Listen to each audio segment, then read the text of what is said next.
What's up, everyone? Welcome to the Nice Catch Podcast, where we're here to catch you up on all the latest football news and analysis. I'm Baden. And I'm Hank. And today, we're once again bringing all the NFL and college football headlines to you this week. We're going to be recapping some of the biggest games in both college and the NFL, showing you how some of the biggest storylines are playing out, such as Phillip Rivers is back, such as the bowl games of college football have begun, such as FCS playoffs. Ooh, you want to stay tuned for that. Another FCS shout-out this week. And some insight into the NFL playoff races. All of this and more coming your way. This episode 41. 41. Average podcast, 0 episodes. Nice Catch podcast, 41. Yes, sir. And Baden, you kick us off. Whoever is in charge of recording here is the one who kicks us off. And for now, this is Baden. And so, top 3 games. All right. So, jumping in with the Nice Catch top 3. My top 3 games. Number 1, I'm going to go Falcons versus Buccaneers. This division game, important game for the Buccaneers to win. The Falcons, their season is being over. It's pretty much over. But, you still want to win these division games. And the Atlanta Falcons win 29-28 against the Buccaneers, which the Buccaneers, coming into this season, imagine, inarguably a much better team. But you look at this stat line, Kirk Cousins, 30 for 44, 373 yards and 3 touchdowns. Bijan, almost 100 yards and a touchdown. Another big player on the Falcons, who I'll talk about in a little bit, had probably the biggest game of his career, stats-wise, one of the biggest games. And so they played a better game. And, at the end of the game, there were multiple lead switches. There was a moment where it was like, okay, the Buccaneers have this game. The Buccaneers, it's over. We were watching this game, and I think the Buccaneers were up, and then they went down and they scored, and it was like, okay, that's it. And then the Falcons got it. The Falcons went 3 and out. And it was like, okay, this game is over. Then the Buccaneers went, and the Buccaneers went 3 and out. Falcons get back, Falcons score, and end the game. Just a nail-biter right down to the wire. Just a great football game. And, like I said, for the Falcons, their season's coming to an end. You still want to win these big division games. But as we'll talk about later, this means a lot more. This loss means a lot for the Tampa Bay Buccaneers and that division. But just a fantastic game. Even on the Buccaneers side, just some great athletes, great games for Mike Evans, 132 yards on 6 receptions. That's huge. Baker Mayfield, 277, 2 touchdowns. It was a good football game. But the Falcons came out on top, just right there at the end. And yeah, who would have thought? Well, actually, I'm switching it up. I'm going to talk about Kirk Cousins a little more on our players. So I'll save that headline. Okay, all right. But I just called an audible right there. No, actually, pun intended. But yeah, as you mentioned, huge for the playoff races. And yeah, when the Bucs scored at the beginning of the fourth quarter, they had a 94% chance win percentage according to ESPN. Falcons go, score a touchdown, kick a field goal to go ahead with no time remaining. Yeah, just crazy game, as you said, nail biter right there. And that is going to move me on to, I think, my second game, Broncos versus Packers. This was a game that I was very, very excited for. Let me tell you why. The Denver Broncos have had an excellent season. I'm behind the Denver Broncos. I want to see them succeed. I love Bo Nix. I love their defense. But what has been the big question for the Broncos? How are they going to beat good teams when good teams put up points against them? They've beat a lot of bad teams and played down to their level. and not scored many points. A lot of the good teams that they've beat haven't been able to score many points because of their defense. So I was even talking to someone about like who we think is going to the Super Bowl, what we think about like the playoff bracket, who we think in the AFC, like who's the front runner, and they said the Broncos look great, but if a team just puts up points against them, I don't trust the Broncos offense. And at the time, I was like, you know what? From what we've seen, that's fair. And this game proved for the Broncos that, number one, they can beat a good team. We've already seen them beat good teams, but it's just more proof we can beat good teams. And two, our offense can score points. It's not just our defense. We have both sides of the ball. And so a big win, 34-26. This game, really close game. All the way through, there were just lead changes, especially the first half, multiple lead changes, even through the third quarter. Broncos, they really, I think they hit their stride going into the last quarter, and there were a couple 3-and-outs from the Green Bay Packers. The Green Bay Packers really couldn't get anything going in the fourth quarter to try and make a comeback there at the end. And it was a really close game going into the third. I think I want to say 23-26. Maybe 21-26 Packers. It was close going into the fourth, or like maybe midway through the third. And I was talking to my roommate who's a big Broncos fan, and I was like, look, we know the Broncos are a fourth quarter team. Like, I'm not really stressed out about it. We know the Broncos are the fourth quarter team, and that's what they showed. They came in here, defense shut down the Green Bay Packers in the fourth quarter, only allowing 3 points, and the offense scored 7 to kind of just – they were already ahead, but they shut the game down. They ended it. And so just a great game, and I think a statement win for the Broncos. And they've kind of done it all season. We've only beat bad teams. Okay, let's beat the Eagles. Let's beat the Chiefs. Oh, okay, you think that which now looking back, it's like the Eagles and the Chiefs. But at the time, it's like these are two great teams. We're going to beat them. You think that we can't score a lot of points? Okay, look, we're going to score 34 on the Green Bay Packers. I think they've made statements. They've had to prove themselves all year, and they did that with this game. 100%. Yeah. That was my knock on the Broncos too, and here they are. Here they are. I didn't think they were going to do it. Sorry, but here they are. Yeah, they did it. And especially midway through the game, it looked like the Packers were kind of pulling ahead going into the third. But yeah, it was a good finish by the Broncos. Now, Bills versus Patriots. This is my number one game of the week. For good reason. This was just, points were being put on the board. 35-31. Josh Allen, 3 passing touchdowns. James Cook, 5 touchdowns from the Bills, 4 touchdowns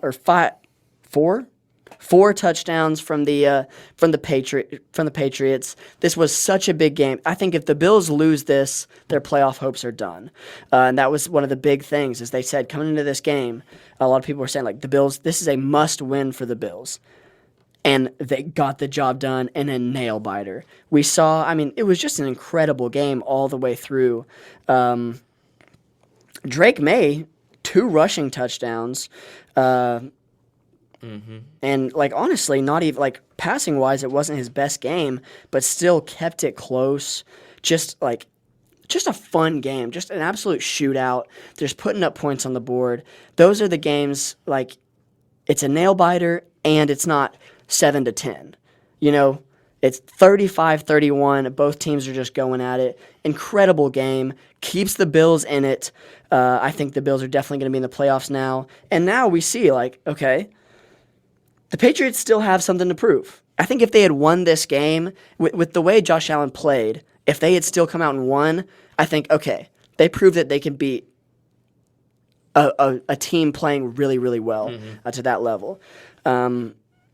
And they'd already beat the Bills, so it's like this would, I think, kind of solidify them as, okay, yeah, we need to be worried about or if you're the other teams, we need to be worried about the Patriots.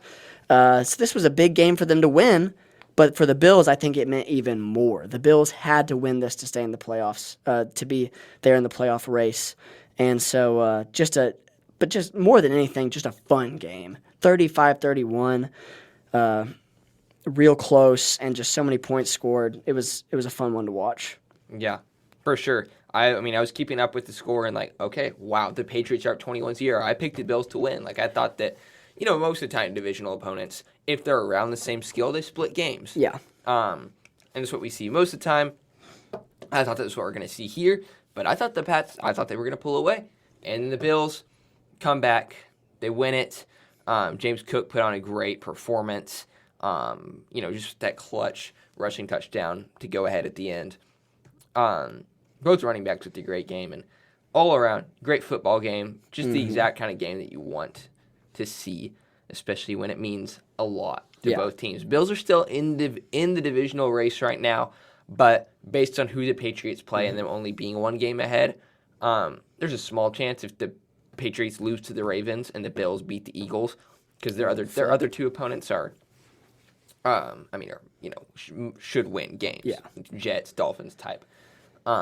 But I don't know exactly what the tiebreaker is, because the Bills winning out and the Patriots losing one. I'm not sure who holds that tiebreaker right now. Yeah, because then they split. Yeah. But, I mean, like you were saying, going into the third, it's 24-7 Bills, or 24-7 Patriots, and then the Bills come out and score 28 in the second half, and the New England Patriots don't score again until the fourth quarter. Yeah. And so that second half was absolutely dominated by the Bills. Yeah.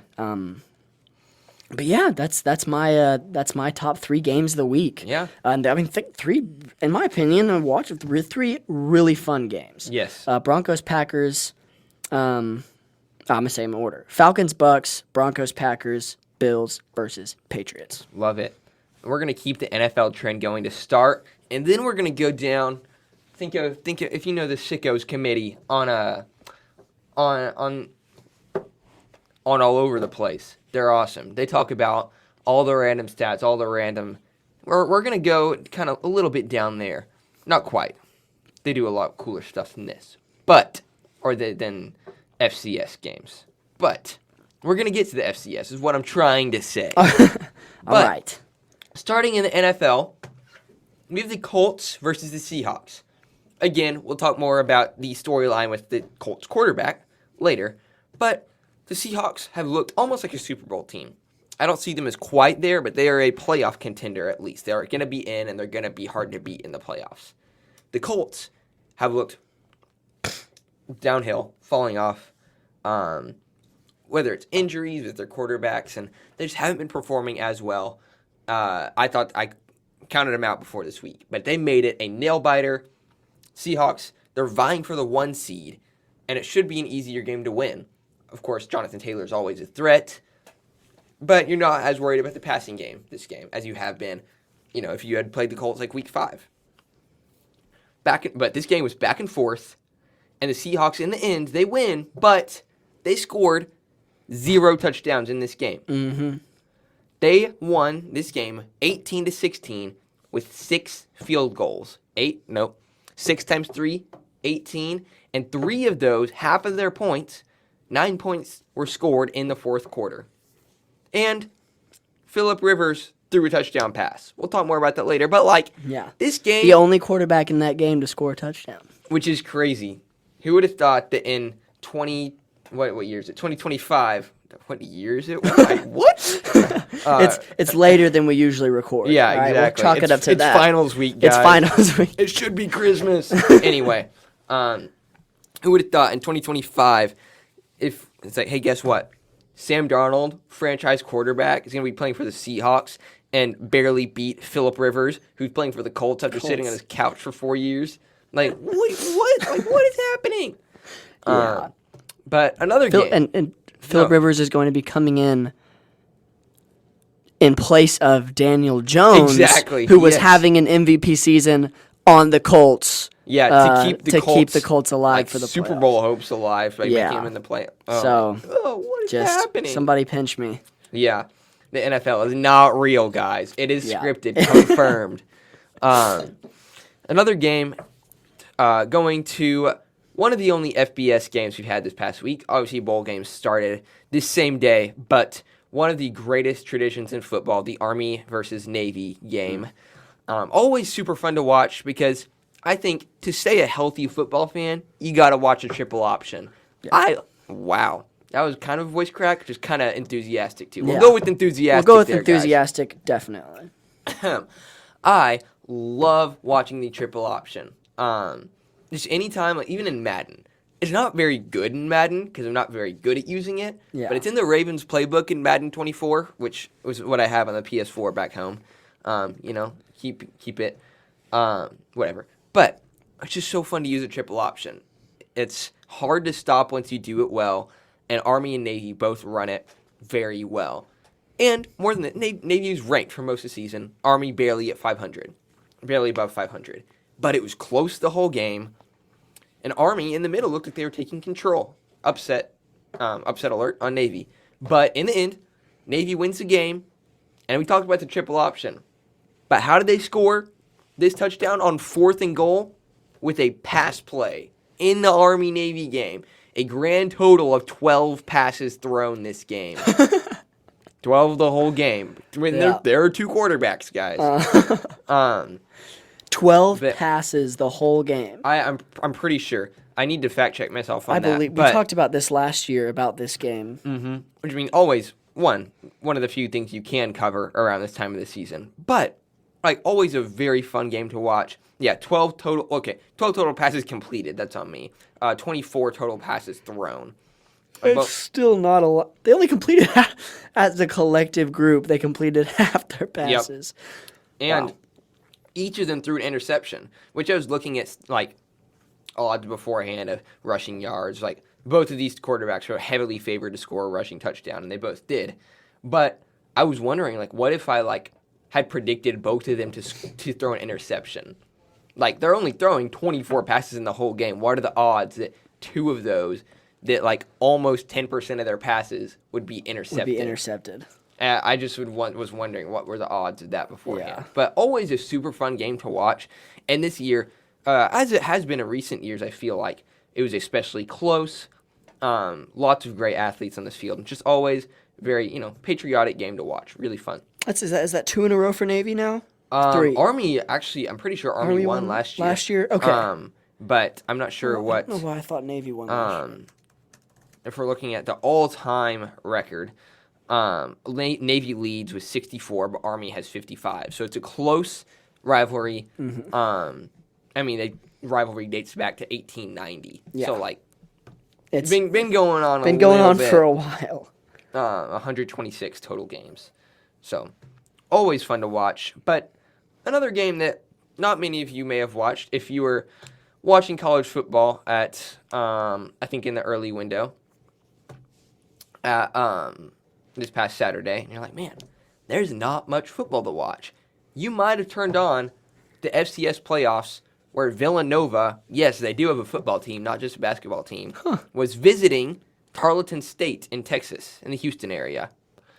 And Tarleton State's actually had a phenomenal season, and Villanova has had, obviously they're in the Elite 8 in college football, if you can call it that in the FCS. Just feels right saying Villanova is in the Elite 8. Yeah, you kind of have to, I think. And Tarleton State, heavy favorite in this game, and just fun to root for teams from Texas. Just being from Texas, having an FCS Texas team that's not known for their football. You think FCS football, you think North Dakota State, South Dakota State, Montana State, North Dakota, South Dakota, Montana, like all of these kind of mid, like Dakotas areas teams. But Tarleton State, they looked like they were running away with it, and Villanova came back to reach their 4th ever Final Four FCS appearance. Villanova, in the end, comes back to win it, but Tarleton State was a toe away from going back up in the 4th quarter. It was,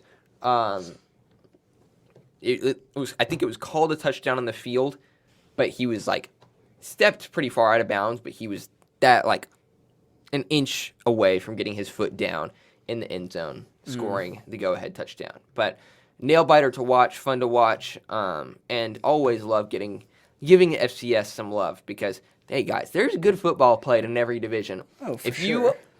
Obviously, if you don't want to watch, I'm trying to remember which one's first. Ole Miss Tulane, I think that one's first. Then the D2 National Championship is going to be a very, very fun game to watch. Anyway, shout out there. We need to get a Oh, yeah. move on. Whatever. It's For it's sure. a Tuesday night. It's a Tuesday. We can do night. whatever we We're want. good. But yeah, I feel like we just need to set the record straight real quick. If you play D1, you're a dog. If you play D2, you're a dog. If you play D3, you're a dog. If you play NAIA, you're a dog. It doesn't. If you are playing college football, you're a dog, and it's Yeah. fun to watch. Exactly. Yeah. Yeah. Like you are a collegiate football player. It's awesome. Yeah, exactly. I love that. It's a good point. You played a little more football than I have. So, I played for 1 year. You played for how many years? 6 years? Yeah, counting something middle like that. It's school-ish? counting middle school, something like that. Yeah. Yeah, I guess sophomore, junior, senior, and then 7th and 8th. So 5 years. 5 years. I was close. So he's played 5 times the amount of football I have. Yeah. It's not like I've made any tackles or anything. Hey, but you played. I had So. a helmet and pads and was on the field. And speaking of players, Ooh. we're going on to our top I like three. that. We're going on to our top 3 players of the week. Speaking of the Wordle for the day. Speaking of the what a Wordle for the day, segue. what a segue! I don't even want to talk about the Wordle for the day. It made me That mad. was- it I made- got it in 5. Hey, I also got it in 5. But- I did not know that's how you spelled that word. No, well, I actually thought I was like segue, and I was like, no, seg is SEGUE, and then it's like dash way. So I was like, it's not segue because it would just be seg, and seg's not a word. And then it was seg, and I put that, and I was like seg. I was like, wait, is that how you spell segue? Anyways, Yeah. but Speaking of segue. speaking and of players, segue and players, Let's segue top to players. 3 players of the week. I'm gonna go. My number 1, my number 3 player is Tyler Shuck. Tyler Shuck came in 3 weeks ago. 3 weeks ago for the Saints. I don't know. The Saints have been one of the more relevant teams. Yeah, so I couldn't tell you. Tyler Shuck is the starting quarterback for the Saints right now, and they played big important division game against the Carolina Panthers this week. The Carolina Panthers are they're looking for a chance to get to make the playoffs right now. We'll talk about it later, but they're in the hunt. They're trying to get that playoff spot. So this was a big game for them, and the New Orleans Saints just have been, like as Hank said, they've been irrelevant. They haven't really been a team to look at. However, Tyler Shuck comes out here, 24 for 32, 272 yards, and a touchdown, and then he even was their leading rusher with 8 carries and 32 yards. Which kind of says a lot if you're their leading rusher with 32 yards. Yeah. Yes, but didn't matter. He was. We'll just say he was having to do everything.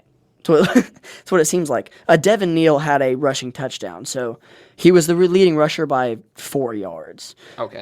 But still, he was the leading rusher, and this is all with getting sacked 5 times.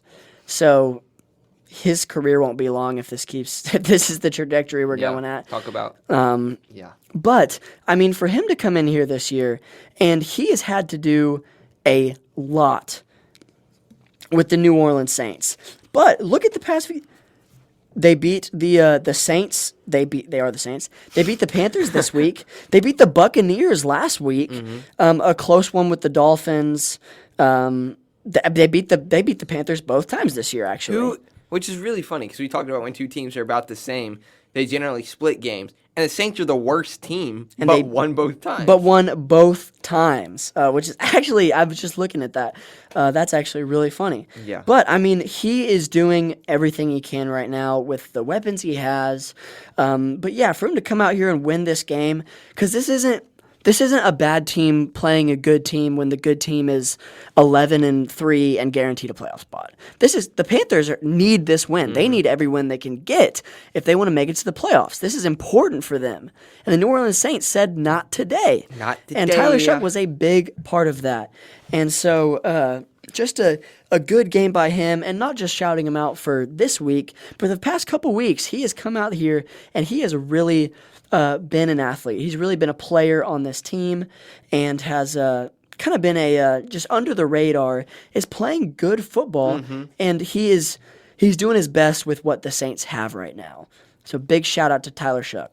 Yeah, I mean, he's been playing well enough that I've seen a lot of mock drafts now not have the Saints taking a quarterback. Because beginning of the season, I was like, okay, like You Tyler have Shuck to. was like, he's not that guy. And Spencer Rattler's Rattler, not that guy. yeah. And Tyler Shuck has done well enough to where you probably are not going to take a quarterback first round. You're Yeah. probably going to bring in someone for competition, bring in a veteran free agent, but you're not ruling this guy out yet.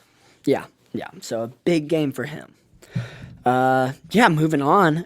I'm gonna go Trevor Lawrence as my good. number Save the best two. for last. Save the best for last. I think that's right. I think that's the good call. So Trevor Lawrence. Trevor Lawrence had a career game. Truly, they're playing the Jets, so fair enough. They're playing the Jets. They win 48-20. But listen to this stat line. Trevor Lawrence, 20 for 32. Okay. 330 yards. Oh, wow. 5 passing touchdowns. And he was their leading rusher. 5 carries, 51 yards, and a rushing touchdown. So Trevor Lawrence, 6 touchdowns on the day. And funny enough, their leading receiver was Travis Etienne, who is their running back. So kind of a funny little thing there. But Trevor Lawrence, 6 touchdowns, a combined 381 yards. An incredible game. And like the Jaguars need to continue playing well. And so, this was a game against a not very good team, but 6 touchdowns is 6 touchdowns. And so 0 interceptions, 0 sacks, 136.7 passer rating. That's very good. And so just an incredible game for him. His long was a 20-yard rushing touchdown, 20-yard rush. I mean, that's a pretty long rush for a quarterback. And he was significantly their number one rusher as well. Travis Etienne on 12 carries only had 32 yards, where Trevor Lawrence on 5 had 51. Averaging 10 yards a rush. Just an incredible stat line for him. And we've brought this up a couple times that just it kind of seemed like Trevor Lawrence was not really who the Jaguars wanted him to be, not who he was expected to be coming into the league. Hadn't really shown. But this season, he's working. He is showing, no, I am the guy who y'all wanted me to be. And so, just a huge win for the Jaguars, points-wise, and a career game for Trevor Lawrence, 6 touchdowns. Yeah, I love that because before the season I mentioned I don't know if Trevor Lawrence is a guy, and that wasn't a crazy thing to say either. He'd shown that maybe he wasn't. Yeah, and I was like, if this isn't his season, it's done. They're moving on from Trevor Lawrence. They're not going to pay him another big deal like what they did. And as Baden mentioned, he's doing exactly that. He's proving or doing the opposite of that, I should say. He's saying, hey, I'm you want to see what I can do? All right, 6 total touchdowns. That's what I can do. Exactly. And for the best player in all of NFL history, Baden. Yeah. My number one player. Fantasy owners, open your ears. This is what you've been waiting to hear for, 3 years? Kyle Pitts, number one player of the week. Kirk Cousins threw 3 passing touchdowns. Now, who do you think caught those 3 touchdowns? Who? Who caught all 3 of them? Kyle Pitts, 11 receptions, 166 yards, close, and 3 touchdowns. And that is, 16 yards a reception? Averaging 16 yards a reception? Crazy. Which is, insane. And for a tight end. It's not like this is a Jamar Chase.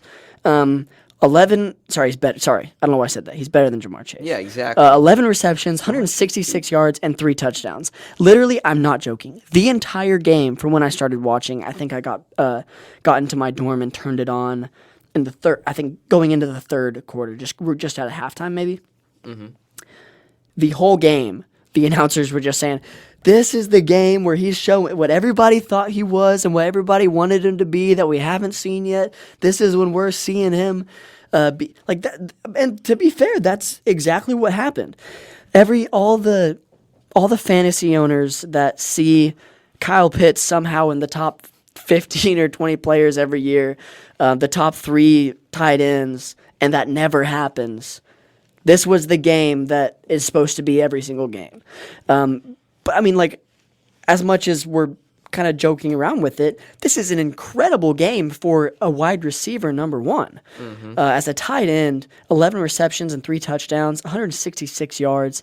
That is huge. An incredible game for Kyle Pitts. He had double the receiving yards as the number 2 on his team, who was Bijan Robinson with 82, so over double. A long of 36, 3 touchdowns. I mean, if you look at the Buccaneers, Mike Evans actually had a really good game. Just an incredible game for Kyle Pitts. If you're a fantasy owner, Hopefully you started him. You started him that week, because I'm just going to be honest. I don't know if this is just like a shift, and then from now on he's going to be doing this every game. I wouldn't bet on that. Yeah. But just an absolutely fantastic game from Kyle Pitts. Easily number 1 this week. I don't know why he's not number 1 every week, but this week, Kyle Pitts is my number 1 player. Yeah, and just, sure, it was a little bit of an outlier. His second highest scoring game in NFL history, or in fantasy history, we'll say, was last year with 23 fantasy points against the Buccaneers. Really? And, this is just a stat from Fantasy Pros. It says Kyle Pitts scored 7% of his career fantasy points last night, or on Thursday night. In one game. 7%. He also scored 28% of his career touchdowns in one game. Scoring over a quarter of your career touchdowns in one game. Yeah. And that's crazy. Again, Drake London is gone. Like, he's not playing. He wasn't playing this game. Mm-hmm. But, like, just a crazy. And it's just funny. Like, if it's any tight end, it's always funny. Like, wow. Like, if this was, I don't know, if this was Trey McBride, he had a great game. And, like, man, Trey McBride really is the guy. If this is some random tight end, if this is like a, even like a Dallas Goedert, who's a good tight end, it's like, man, like, this is a great game. But just the fact that it's Kyle Pitts, yeah. Like, it's just so funny. It's that just it finally perfect. is. It's perfect that it was finally him. It's what everybody's been waiting for. Exactly. Yeah. We're moving on to my top 3 players, and we're talking about the same game, same team, and we're talking about who caught the touchdowns. Let's jump first to the one who passed the touchdowns. Originally, I was going to shout out James Cook here, so shout out James Cook, but we're spending a little more time on Kirk Cousins. I think we should have seen it coming, because if you look at Kirk Cousins on Thursday night, the last time he played on a Thursday night was with the Falcons. His only other Thursday night game with the Falcons was against the Bucs. And you might remember, we talked about this game, because he threw for 509 yards and 4 touchdowns in that game, beating the Bucs last Thursday night. So it's like, okay. Yeah, right, that's going to happen again. So he did not throw for as many yards and touchdowns. But 373 yards on 30 completions and 3 touchdowns to beat the Bucs. History repeats itself, guys. Kirk Cousins can't play in prime time unless he's with the Falcons on Thursday night. Yep. He found his spot. He did. So the Falcons really, they can sign their franchise guy, whatever, but keep Kirk Cousins. And on Thursday night, you play him, especially when it's against the Bucs. Yeah, you have to from now on. Anyway, all of his touchdowns also went to the one and only Kyle Pitts. Oh, yeah. So just a perfect game. And number 2 is number 9. You're going to talk about J.J. McCarthy.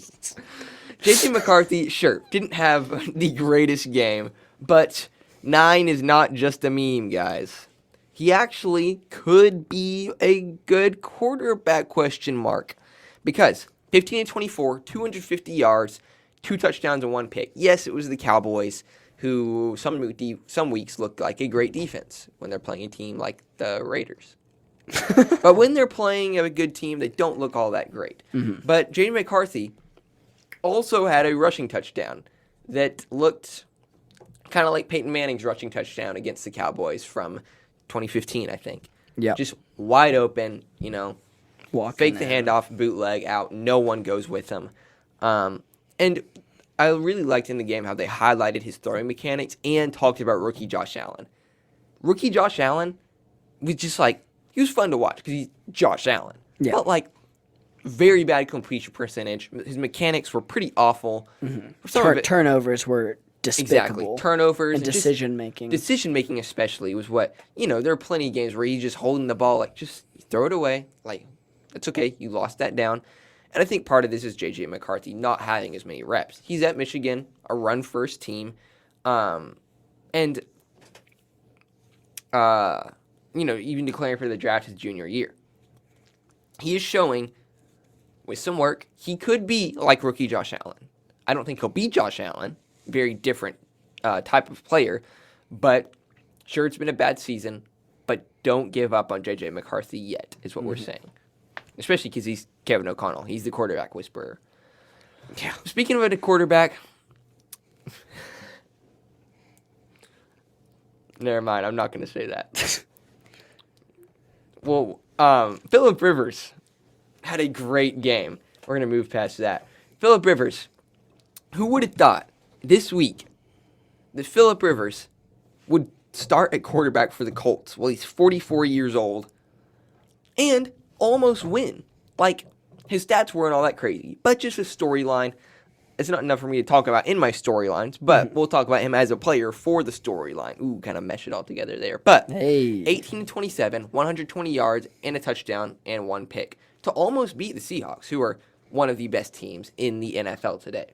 So, for someone who's been out of the league for almost 5 years, who literally was about to go into the Hall of Fame, that's pretty good.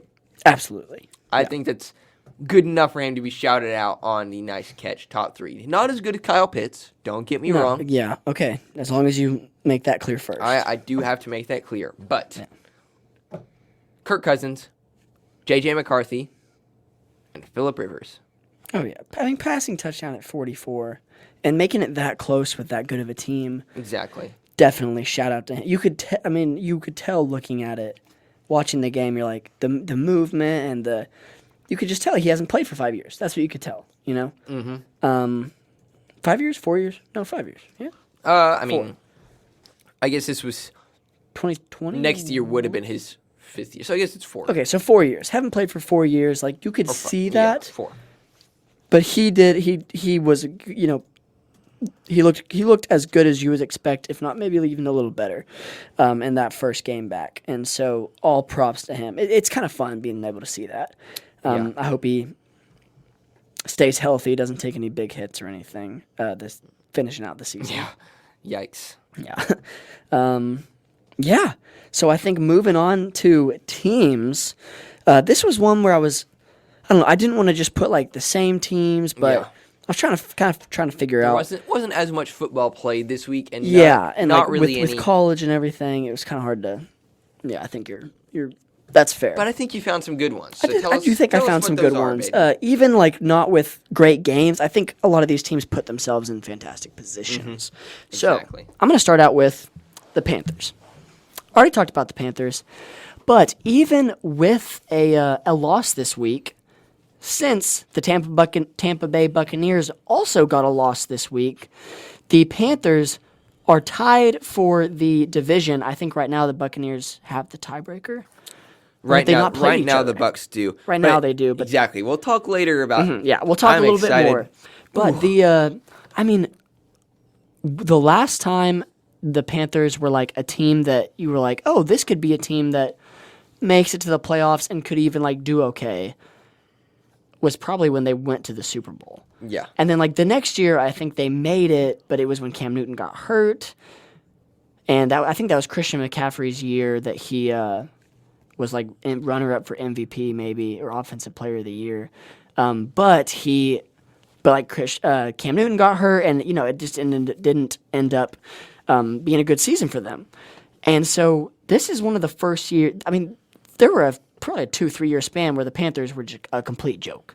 Yeah. They were the joke team. They were the team that the Raiders are this year, that the Jets are this year. That was the Panthers.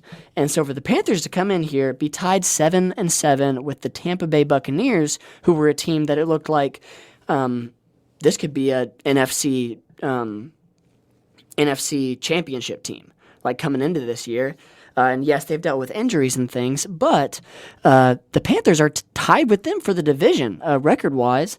And the way they finish out, the Panthers have a shot to win the division and be in the playoffs. And so they have set themselves up well. And more than anything, they're on this list this week because they got a little lucky. Yeah. The Tampa Bay Buccaneers lose in Kyle Pitts' best game of his career. They lose to that, last second. I guess was it the last second touchdown, last second field goal. They lose the game with that, and so they got a little lucky. They lose to the Saints, but it doesn't matter, or it matters, but not as much as it could have. They stay tied in the record, and so they are set up at a chance of winning the division, and that's huge for the Panthers. My next team, I have the Steelers. The Steelers. This was an important week for the Steelers. The Ravens had a big win. They played the Bengals. Yes. A shutdown win against the Bengals. Absolute domination. The defense looked like the defense that we talked about at the beginning of the year, how scary the Ravens defense is. I mean, they played incredible. Moves them up to 7-7. And then the Steelers come in last night and they're playing the Dolphins. But the Dolphins were they were coming back up. They were on a hot streak. They worked up to 6-7. And so they were on a hot streak, and so this was a game that the Steelers could have lost. Mm-hmm. The Steelers came in there, and it was utter domination. The Steelers did exactly what they needed to do to keep the lead in the division, and I think they still have the tiebreaker over the Ravens because I think they beat them. They're actually right now they're a game ahead of the Ravens right now. Yeah, but I think even if they had lost, I think they would have had the tiebreaker. Anyways, yeah. Yes. But the Steelers needed that win, and so right now they're in the worst division in the AFC, and so they need to be doing everything they can to be winning because they just aren't they're 8-6, and you look at the Bills and the Patriots and the Jaguars, even the Texans, the Broncos, and the Chargers. I mean, they're not. If they don't win the division, they're not getting in. Mm-hmm. And so they need this division, and so a big win to keep them in it. And this. There's been so much are they gonna lose it? Oh, they got it back in the AFC North. Just a lot of back and forth. So this win was big for them, well needed. And finally, already talked about them, but the Broncos. The Broncos, I think this was probably the biggest week for them. Mm-hmm. I don't think, you can always question teams. There's always this thing or that thing. But all of the big doubts have continually gotten kind of shut down, I think. Mm-hmm. And the Broncos they were tied with the Patriots. Now they get a game up. They're number one in the conference, and 2 games up from the Chargers. They've pretty much clinched their division. I think, and they might. They've clinched a playoff spot, not the division. I'm wrong. Yes. Okay, they clinched a playoff spot, almost clinched the division, depending on how the season finishes out. And they're not too far away from even clinching the conference, number one. Mm-hmm. And so, they're on an 11-game win streak. They have 12 wins. Yeah. They started out 1-2. Yeah, started out 1-2 and haven't lost since week 3. Mm-hmm. Since week 3. That is incredible. And so the Broncos, I already talked a lot about that game and the significance it had, but they shut down a lot of questions and they showed, no, we are the best team in the AFC. Mm-hmm. And so, a huge game for them. So that's why I got Panthers, Steelers, and number 1, Broncos. Love it. The Broncos right now, according to the Athletics NFL playoff predictor, I've shouted out a lot that All-State College Football playoff predictor. Mm-hmm. Now for the NFL playoff predictor at the Athletic, they give the Broncos a 73% chance to win or to get the one seed, to keep the bye week, which is crazy. I mean, the Broncos have done really well for themselves, proven themselves to be not just a team who can win when games are close, when they're playing bad teams. Beat the Packers by 8 points. Almost a 2-possession game there for the Broncos. And then I'm also going to start with the NFL. Start in the other conference. All right. Start with the NFC. With the one seed on the other side right now. Because this is a team that I think is worthy or able to win the Super Bowl. Again, I think the LA Rams are the best team in football right now. Mm-hmm. And again, this week, they've proven, once again, they really are contenders. They had a big win over the Lions. Just real contenders. The Lions, this whole season, they've looked like a good team. Sure, their record isn't what it could be, but the Lions are never a team that you can go. They can come into your home stadium and you're like, oh, great, like we got the Lions. The Rams proved once again, hey, we may have lost to the Panthers, but we're still the team to beat. Mm-hmm. And the Lions didn't. The Lions put up a fight. Jared Goff, 3 touchdowns, 338 yards. Jahmyr Gibbs, they actually shut him down in the rushing game, which is huge for them. That just shows that's the key to beat the Lions this season, really. Jahmyr Gibbs has been on a tear. And so, but shout out the Rams for, once again, the Broncos proved they deserve the 1 seed in the AFC. Rams did the same thing in the NFC. Absolutely. And we're going to do the same thing. We're going to move down one level to college football in the FBS. Our first FBS bowl game of the season was the LA Bowl, LA something or another. But it was Boise State and Washington. And Washington, again, they have similar records. Boise State with the Mountain West Conference Championship for 3rd straight season. And Washington with 9-4 in the Big Ten. Yeah, that's still weird. They're in the Big Ten, but Washington was favored by about 10 going into this game, and I was like, I do think they'll win, but I think it'll be close. But no, they put away the Boise State Broncos 38-10. Their quarterback threw 4 touchdowns, and they forced the Boise State's quarterback to throw 3 interceptions. And, of course, he was not their starter for most of the season. Max Cutfirth, of course, Madsen is who we're used to seeing. But, dominant win by Washington. Sure, bowl season isn't what it used to be, but shout out Washington for opening bowl season with a big dub. And then, we mentioned them a few weeks ago for exceeding expectations in the FCS playoffs, but we have the Illinois State Redbirds. They beat North Dakota State, and they continue to impress by now making it to the Final Four in the FCS playoffs. If you look, they've continued to beat the odds. They're not a contender in the FCS every year like these Dakota teams that we talked about are.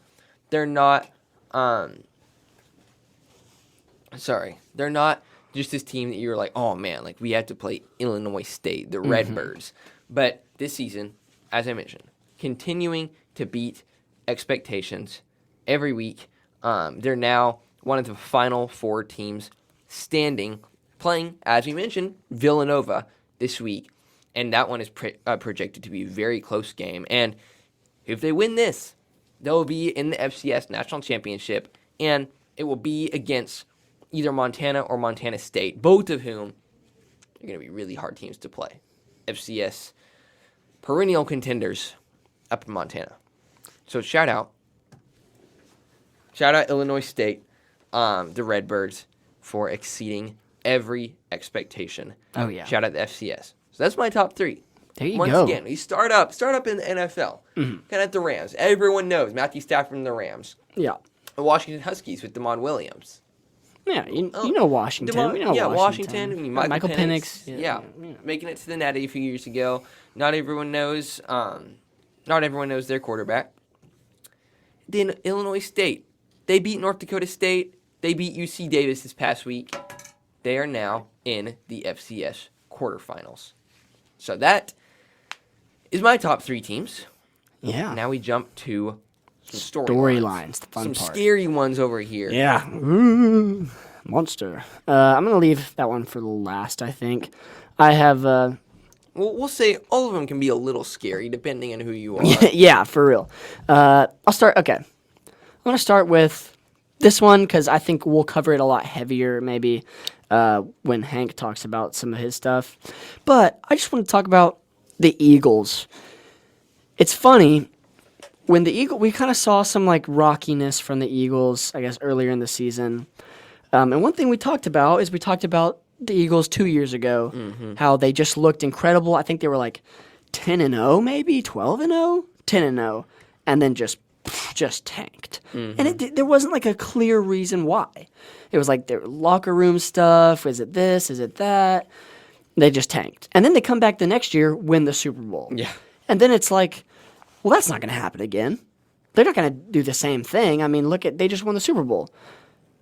And then they're kind of doing the same thing now. The Eagles are just falling apart. They're coming off a big win against the Raiders, 31-0, right? 31-0. But it's the Raiders. I'm not an Eagles hater at all. But I just don't think you can put much stock behind that game. Yeah. Because it's the Raiders. It's the Raiders, and from what we've seen the last 3 weeks, I don't know. And so the Eagles kind of fallen apart, gone down to what are they 9-4 now? 9-5, yeah. 9-5, but with the 9-5 record, and even with how the last part of their season has gone so far, they're all but guaranteed a place in the playoffs. 99% chance, I believe. And so, it's just going to be interesting. Will they get to the... It's almost going to be like sometimes the Chiefs have been, where they might not look that good, but when they get to the playoffs, they just... Everything clicks, and they just stun everybody. Yeah. Are we going to see that? Or are they going to kind of keep the trajectory and they're out in the wild card round and they're done? It's just so hard to tell right now. I'm almost leaning more towards that. Yes, I don't have faith in them. From what we've seen, I think a big problem this year is they utilized Saquon Barkley so perfectly, so well last season. They have not done that. Yeah. I don't think they've done that as well as they did the first season. For his first season last year, I don't put much stock behind them. If I were to predict, I think depending on I wouldn't be surprised if they're out first round of playoffs. Even maybe if they end up playing if the Panthers end up winning the division, they won't play the Panthers. I think they're probably out first round. But they're pretty much guaranteed a playoff berth, even with falling apart. So that's a storyline to just be looking at. It's just I don't love what's going on in that division. I thought there was a chance the Cowboys maybe. I was kind of excited about that, just see something different. Yeah. And then last week, they with that loss, So that's storyline number 1. Storyline number 2. It's just a funny one. Miami, after we saw last game, Miami can't win in the cold. And not even, I think Tua has an 0-6 record in games under 40 degrees or under 30 degrees. Miami as a whole, the Dolphins as a whole, have 13 straight losses in games under 40 degrees. That's simply, you can't, I don't think you can look at that and say that's a coincidence. Yeah. It's a Miami team. It's a Florida team. They train in the warm weather. They do everything in the warm weather. So it's like, okay, that's fair. And I just wonder, with all the money they have, if there's something they can figure out to get into some kind of scenario, whether that's something that happens in the off season, they take them to Alaska or something. Like I don't know. I don't really know what to do with that. But it seems like if this is this consistent of a problem, you have to start. I mean, get creative. I don't really know. But 13 straight losses in games under 40 degrees, I don't think you can look at that and be like, oh, that's funny. It's like that. There's something with that. Yeah. And like we said, they're in Miami. They do everything in the warmth. But you're in the AFC. Think about the teams in the AFC that you're playing: Bills, Patriots. Steelers. Yeah. Bears aren't in the AFC. I don't know why I said that. Hey. Browns. That's what I meant. So many of the teams you're playing are from cold areas. So the teams in your division, the Jets, you're playing. The Jets aren't in their division. Yeah, they are. The Jets are in their division. You're playing so many cold teams. You got to find something to figure that out, is what I'm saying. And so, that's a storyline. That's my number 2 storyline. Yeah. Miami just can't win in the cold. It's like, come on. Like, there's a problem.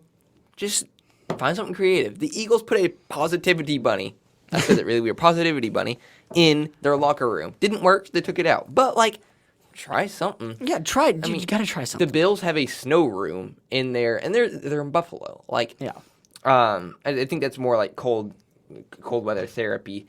But also, I can't blame them. It's colder on campus these days, and I don't like going outside. I do not like to function when it's cold. It's completely playing fair. football.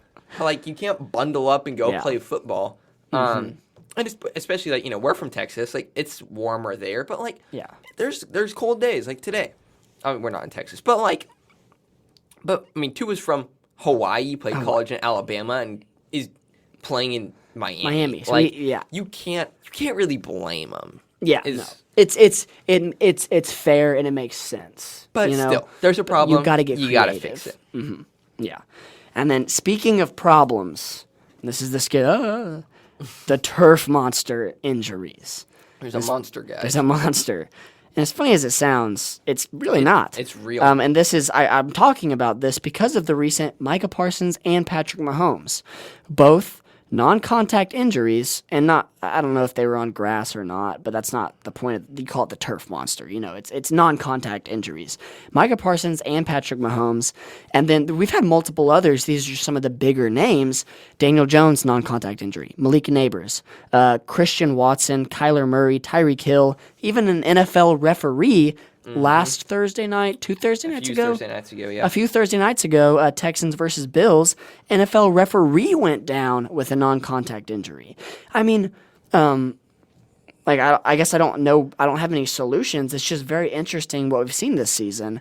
A lot of injuries, period, this year. I mean, an insane amount of injuries to big names.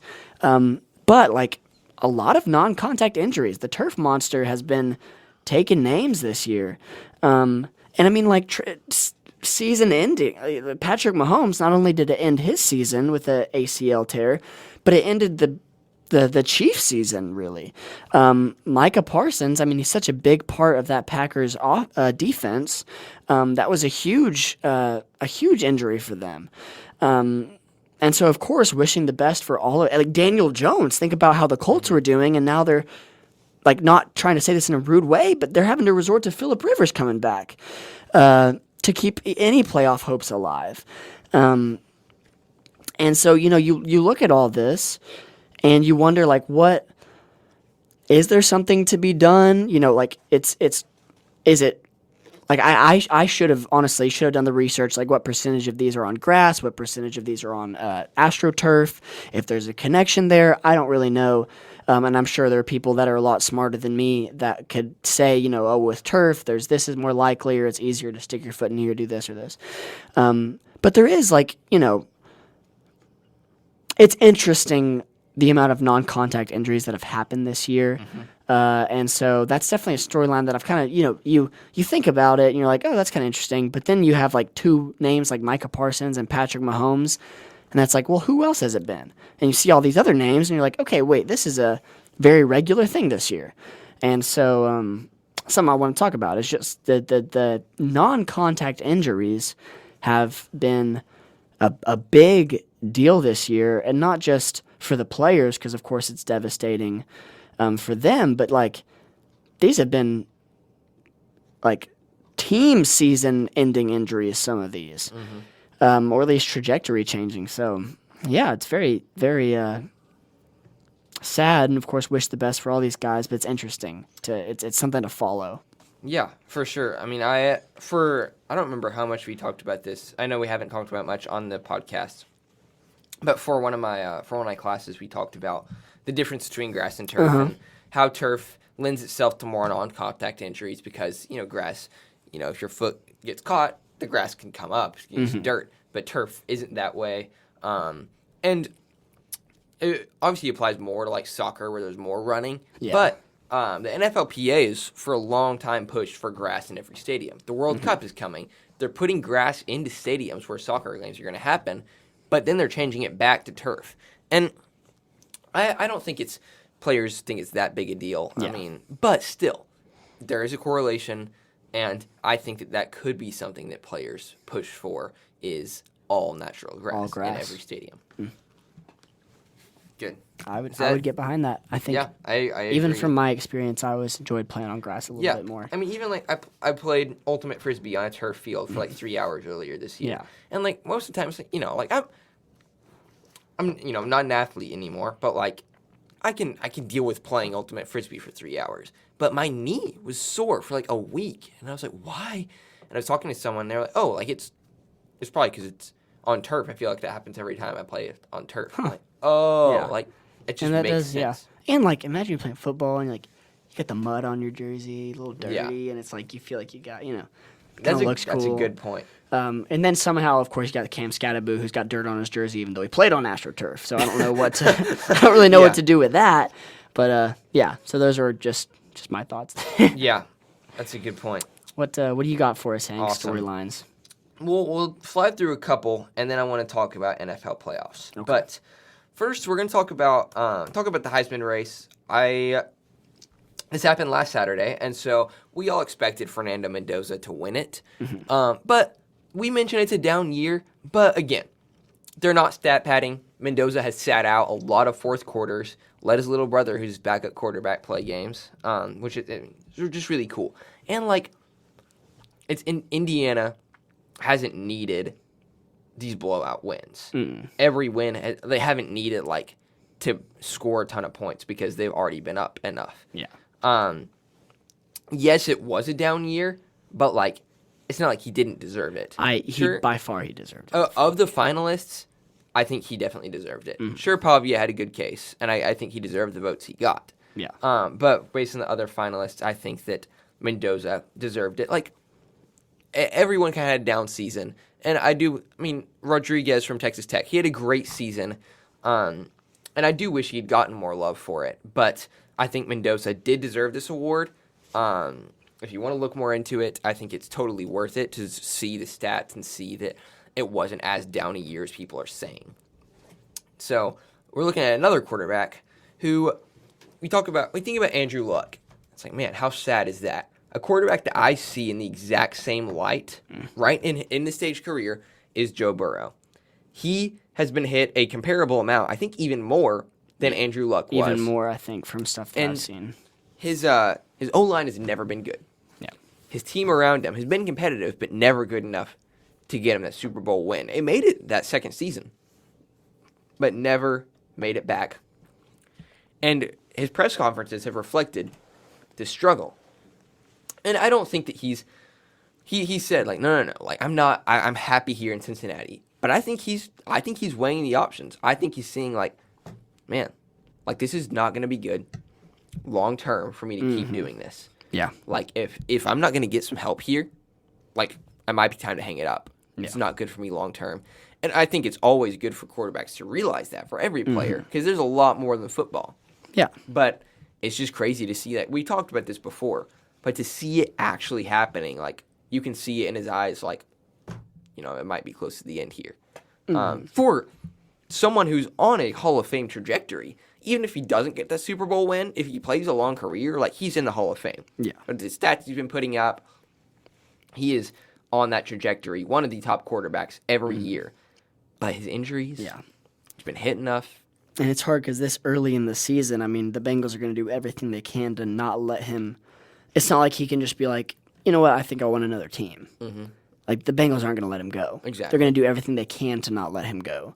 And so it's almost puts you in the tough position. It's either like I try and stick this out, or I decide to be done. Mm-hmm. And it's either one is understandable. And you just would think, and we have talked about this. The whole extent of this podcast existing is like, he's so good. Get an offensive line for him. Yeah. You need to get an offensive line. You need to get a defense. And they haven't done it. Part of it's like your top 3 players, obviously Joe Burrow, Jamar Chase, T. Higgins, take up over half of your salary cap. And that's what you do to win. It's worked well. But when you don't have the offensive line to keep your quarterback healthy, and you don't have the defense to keep the other team from scoring points, this is what you end up with. And that's another thing we've talked about is just that management and the decisions made there. Mm-hmm. Definitely. They're out of the playoffs. But let's talk about the rest of the NFL playoff races, and then we'll wrap it up after that. That's my number 3 storyline right here. So we'll start at the bottom. These two are already pretty much solved. NFC East, the Eagles have a 99% chance to win. Sure, in the past 20 however years, there hasn't been a repeat winner in the NFC East.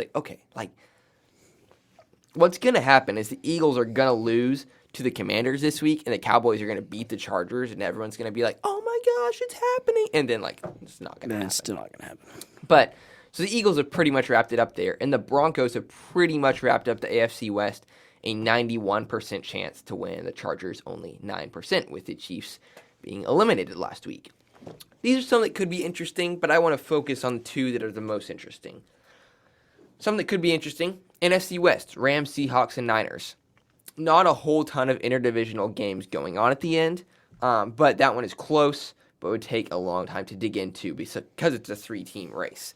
Mm-hmm. Another 3-team race, NFC North, Packers, Bears, and Lions. Out of those 6 teams, at least 4 of them are going to be in the playoffs, maybe 5, even 6 of all of these teams in the playoffs. That's actually not possible for all 6 of these teams to be in the playoffs. At least 5, because there's only 3 wild card spots. Mm-hmm. So 2 division winners, 3 wild card spots, probably going to be some of these guys. If you look at the NFC wild card, it's Niners, Packers, Seahawks, Lions, and the Panthers aren't going to be able to be a wild card team. We'll save that one.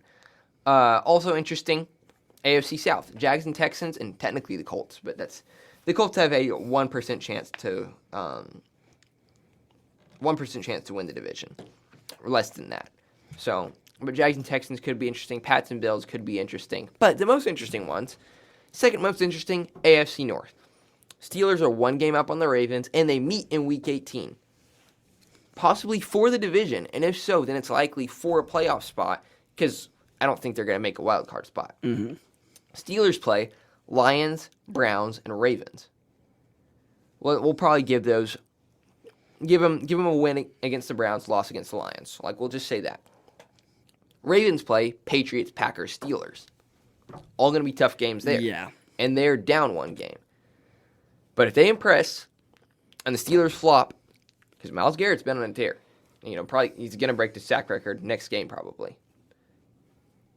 But that one could end up with a game to decide the division, which divisional races are always fun to follow, but when they actually are head-to-head late in the season, that's when it's the most fun. And that makes the NFC South race going to be the most fun one. I remember the text. It was 2 years ago. I think it was C.J. Stroud's first year, and it was the winner of Colts-Texans. Yes. It was the very last game of the season, too, I think. I remember this. The winner of that game got the last wild card spot. Yes. Because the Jags had won the division, I think. And so the winner of that game got the last wild card spot, and it went down to the Colts. Their running back dropped a pass, a short bubble pass for a first down or something like that. And we went, oh my gosh, my whole family was watching it. We went ballistic. Was that one for the division? I feel like that might have been for the division. I think that was for the division, because that was the year the Jags didn't make it that year. Yeah. Because it would have been, because then the Jags they had a low draft pick. Yeah. or high draft pick technically, I guess. Anyways, but yeah, that was for the division, and the Texans that win the division. That was C.J. Stroud's first year, so 2 seasons ago. Always That was so much fun. Always fun to watch those. Just like props to NFL scripters. I mean, schedule makers. Yeah, of course. Because that was the game where they opened up with the 75-yard bomb to Nico Collins, right? Yes, that was. Yep, That was crazy. Gosh, that was fun. Always fun just to see those storylines. And this one is especially fun because we have 3 games left in the season, obviously. Bucks and Panthers, both 7-7. And in their remaining 3 games, they play each other twice. Yeah, that's which is crazy. Crazy. Always funny to play your same divisional rival 2 times in 3 weeks. And it's for a playoff spot for the division. And you look at their other games. Play each other this week, have a different game, play each other in week 18. The Panthers also play the Seahawks. Tough game there. Mm-hmm. The Bucks also play the Dolphins. Probably an Easier game. So, because we talked about divisional opponents most of the time split their games. It could come down to who wins their non-divisional game. But then, let's say they both win or both lose. It could come down to a tiebreaker. But just so fun to see 2 teams who would have thought, the Bucks and the Panthers. Yeah. 2 teams, the Bucks have looked like a Super Bowl team some of the season. Obviously, derailed by injuries. Mike Evans going down, but he's back now. Bucky Irving going down some. Mm-hmm. And the Panthers just exceeding expectations, but also losing to the Saints twice. I don't know what's going on. Yeah. A very inconsistent team. But that is just a very fun divisional race to watch, NFC South. Bucks and Panthers playing each other this week and then week 18. Those are the highlights of your divisional races. Those are all the storylines I've got. We've got another longer episode here, don't we? Oh, yeah. We have, I think it's right where we want, hour 11 right now. Okay. So, yeah, definitely, I think probably one of our longer ones in a while. But I think we everything that we talked about, I think we needed to talk about. Good. And hopefully we made it entertaining, too. I feel like if I'm not in the mood to do school, let's talk about some football. Yeah, I like that. Exactly. Yeah, and hey, you might have seen, I've learned how to use Canva a little bit. He has indeed. A little bit. I logged on for the first time, made some Instagram posts. So if you don't like it, it's okay. On the poll, you can say, never use Canva again. I'll do my best to get better. But we will find you. Baden will find you. That's his job. No, Hank's doing the good work, doing some good work on Instagram right now. So very thankful for that. And y'all, like you're saying, let us know what you think. I think it's all really good. So we hope y'all like it too. For sure. Well, that's all I got. Well, we got some stuff coming over the break that y'all want to watch out for. Gonna have a special Christmas episode, something like that probably. Mm-hmm. Yeah, we have even on here, we got a list of things that we're wanting to kind of dip our toe in, kind of have some ideas of some other things that we can do with the podcast, for the podcast. Dip in our collective for y'all, toe. Dip in just the big Nice Catch podcast toe. The big Nice Catch podcast toe or the Nice Catch podcast big toe? Ooh. I guess we'll never know. Oh, you're a poet and you knew it. I knew it right from the beginning. All right. That's what I got. Well, you want to take us out? Let's take it out. Thanks for listening to the Nice Catch podcast. We're here to serve you, our listener, and give you the football content you deserve. If you love football, continue to tune in each episode from the off season all the way through the playoffs. This is the Nice Catch podcast.